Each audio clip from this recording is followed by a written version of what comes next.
Hi, Roy Williams with Airframe Components, and today our topic of discussion is Cessna 100 and 200 series wet wings.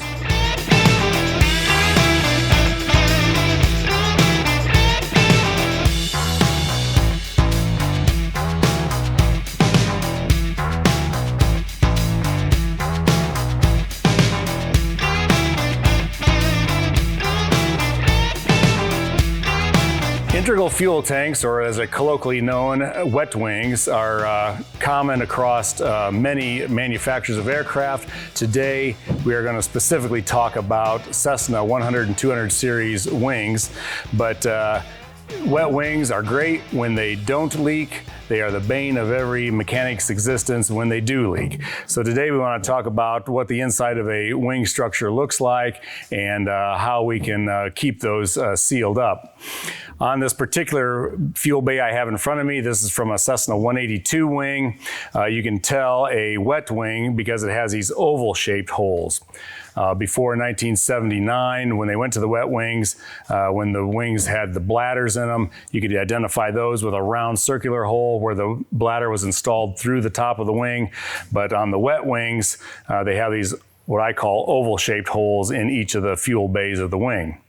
An interesting note, you can identify also the wet wing. There's two parallel rows of rivets along the leading edge spar.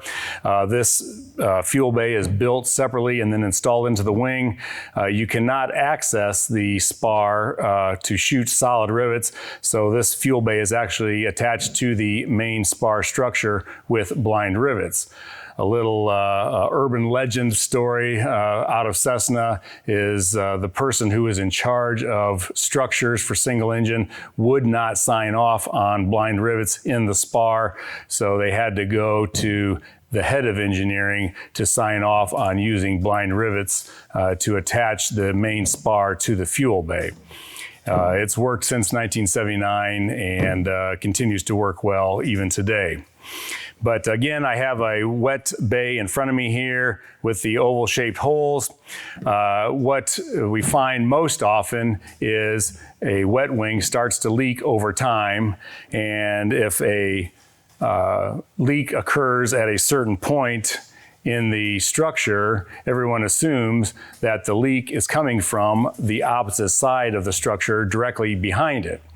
Not always the case. Sometimes the fuel will leak from the inside at one point, travel along a spar line, along a rivet line, and then exit the wing structure at a different point. So just because you have a leak along a butt rib, along a rear spar, doesn't mean that's where the leak is on the inside of the fuel tank. So as we mentioned, when a wet wing starts to leak and you start to see fuel stains along a spar line, along a rib line, typically what mechanics will do will be to remove the upper access panel, reach in with a brush and brush on some more fuel tank sealer. This is not always the greatest thing to do.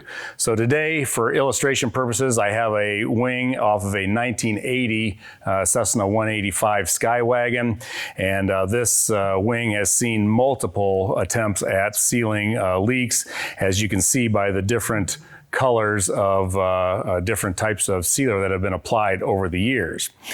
This just results in layer upon layer upon layer of fuel sealer being put in. And again, applying one layer of sealer over the top of another layer just invites more leaks to happen in different places, because now the fuel will travel between the different layers of sealer. On these wet bays, you can see, and again, this wing here has the top fuel panel removed from it so we can get complete access to the fuel bay.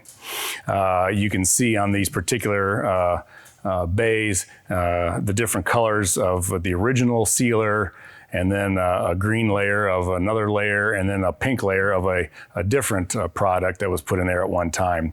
Again, by putting layer over layer over layer, this will not always solve your leaking issues. This particular wet bay here, you can see, of course, it starts with bare metal, and then the sealer is put into the corners.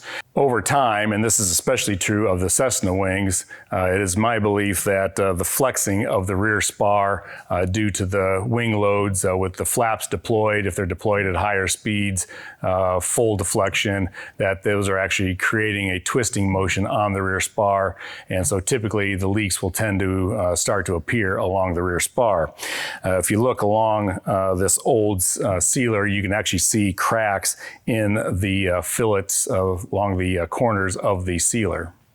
So you can see with the multiple layers of sealer in here, over time it just builds up and actually can prove to be a flight hazard if the sealer gets into the fuel lines, into the fuel screens, the outlets, things like that.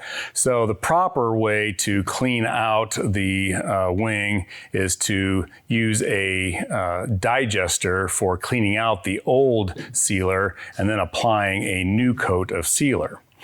Again, most people are going to be doing this on the aircraft, on the wing, trying to access the fuel bay through those inspection panels. You're reaching in there with your arm, trying to get back into the corners. Again, it works, but it's very tedious and time consuming. Again, where we're in the wing rebuilding business, for us, we like to remove the top wing panel, and then that gives us complete and uninhibited access to the fuel bay.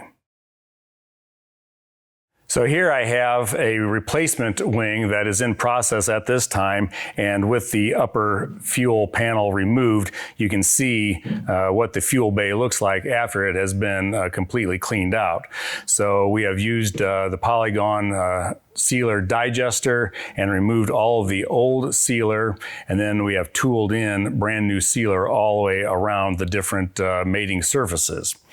Once that is all put in place, then the top skin panel is put in there with sealer as well, and then sealed as the wing is closed up.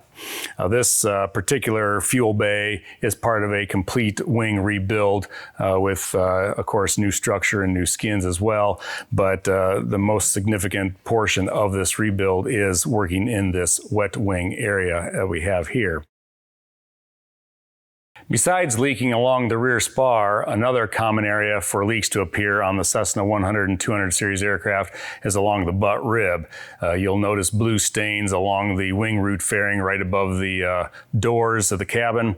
And so a lot of times it'll be a problem somewhere here in the butt rib. Here I have a brand new butt rib with the existing butt rib of this aircraft.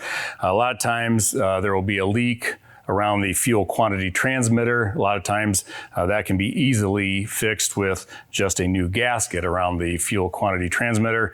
More often than not, there will be a leak around the fuel outlet lines. This particular one, the aft line and the forward line, a lot of times people will see a leak and think, well, it's just the hose that connects it to the fuselage, and they'll just tighten the hose clamp. It still continues to leak. More often than not, there is a crack in these fuel outlets. I have here a sample of just a fuel outlet line. Sometimes you have to end up changing the whole butt rib if the rib itself has a crack in it, or you might be able to get away with just changing the fitting. The problem is the fitting is attached from the inside of the rib, so you still have to access the inside of the fuel bay to get to these new fuel lines.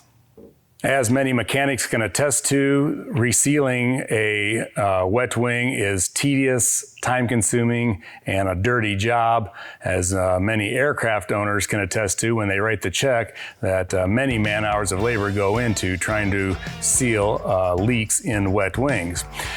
We have the luxury, if you will, when we rebuild wings, that we can remove the complete panel of the fuel bay to allow unfettered access to the fuel bay and remove all of the old tank sealer to completely clean out the fuel bay. Again, This is probably the best method of resealing a wing, is to totally remove all the old sealer, and that allows you to go in with a clean surface for putting all brand new tank sealer to complete the sealing process of the wet wings. That's all for today's episode. Stay tuned for future videos from Airframe Components.